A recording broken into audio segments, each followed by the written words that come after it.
تو دعا شرک فی الدعا، مانگو صرف اللہ سے، اللہ سے، اللہ سے، وہ چاہے کسی فرشتے کے ذریعے، چاہے کسی فوت شدہ ولی اللہ کی روح کے ذریعے سے، چاہے کسی کو بھی نہیں، براہ راست اپنے حکم سے، اس کی تو قدرت ہے، جو چاہے کرے، کن فیکون، وہ جیسے بھی ہو وہ آپ کی ضرورت پوری کرے گا۔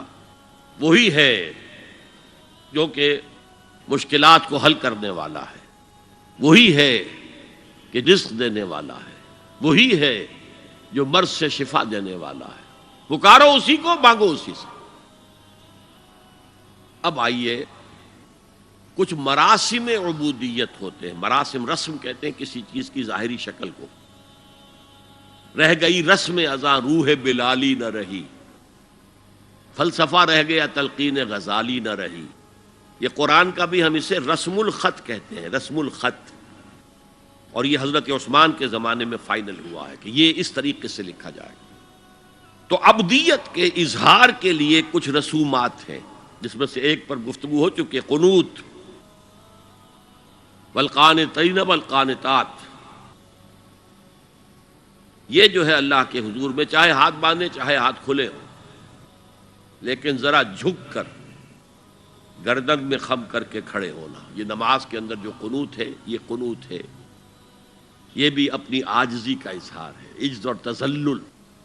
وہ جو ابن قیم کی میں نے ڈیفینیشن آپ کو بتائی، العبادت تجمع اصلین، غایت الحب وغایت الذل والخضوع، حد درجے میں اللہ کے سامنے بچ جانا، جھک جانا، گر جانا، رکوع، سجدہ، اللہ کے سوا کسی کے لیے نہیں۔ اور اس معاملے میں دین محمدی جو اپنی تکمیل کو پہنچ گیا، الیوم اکملت لکم دینکم واتممت علیکم نعمتی ورضیت لکم الاسلام دینا، آ حضور کی بعثت سے قبل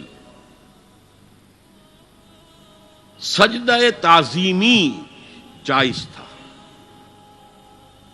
کسی شخص کی تعظیم کے لیے، اس کی عزت کے لیے اس کے سامنے سجدہ کرنا جائز تھا۔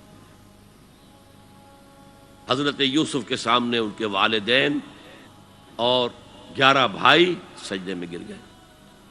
بچپن میں خواب دیکھا تھا اور 40-50 سال بعد اس کی تعبیر بالفعل ایک اس واقعے کے طور پر سامنے آ گئی۔ سجدہ کرنا، جھکنا، سجدہ کرنا، یہ جائز تھا، سجدہ تعظیمی۔ حضور پر شریعت مکمل، توحید مکمل، اب ہر نوع کا سجدہ حرام مطلق ہے سوائے اللہ کے کسی کو۔ ہمارے مسلمانوں نے بھی اپنے دور ملوکیت میں سجدہ تعظیمی شروع کرا، عدالت کے اندر بادشاہ کے دربار میں جا رہے تو سجدہ، سر جھکا کر رکوع کی حالت میں۔ یا آپ کے پڑوس میں جو حیدرآباد کی ریاست تھی، سلام کیسے کرتے تھے، کتنے جھکتے تھے، اور پھر وہ جھک کر وہ سلام ہو رہے۔ یہ مشرکانہ فعل ہے، مغلیہ دربار میں بھی تھا۔ شیخ احمد سرہندی رحمۃ اللہ علیہ نے کہا غلط ہے، حرام ہے، جائز نہیں۔ دربار میں شکایت پہنچ گئی، آخر مخبری کرنے والے بھی تھے، حاسد بھی تھے، وَمِن شَرِّ حَاسِدٍ إِذَا حَسَدَ، طلبی ہو گئی، بلایا گیا دربار میں حاضری، اور ایسا اہتمام کیا گیا کہ جب حضرت مجدد آگے آئیں بادشاہ تک جانے کے لیے تو درمیان میں ایک دیوار سی حائل کر کے اس میں کھڑکی کھول دی کہ اس میں سے جھک کر گزریں گے نا تو رکوع کسی درجے میں تو ہو جائے گا۔ رکوع بھی سجدے ہی کی ایک شکل ہے، سجدے کا ہاف کہہ لیجئے، لیکن یہ کہ جب آیات سجدہ آتی ہیں قرآن مجید میں تو عام نمازوں میں میں دیکھتا ہوں کہ وہ آیات سجدہ والی آیات پڑھی نہیں جاتی، حالانکہ ان کی ایک خاص کیفیت ہے۔ تراویح میں تو پڑھی جاتی ہے، لیکن پہلے بتا دیتے ہیں کہ یہ دوسری رکعت میں یا پہلی رکعت میں سجدہ آ رہا ہے تو لوگ تیار ہوتے ہیں۔ لیکن رکوع بھی اگر فوراً ہو جائے آیت سجدہ کے بعد تو اس سے بھی اس سجدے کا حق ادا ہو جاتا۔ بہرحال حضرت شیخ مجدد رحمۃ اللہ علیہ دربار میں آئے تو اس کھڑکی میں سے پہلے پاؤں گزارے، پھر اپنا سر نکالا، پھر جیل میں ڈال دیے گئے کوئی پرواہ نہیں. حاضر ہوا میں شیخ مجدد کی لحد پر، وہ خاک کے ہے زیر فلک مطلع انوار.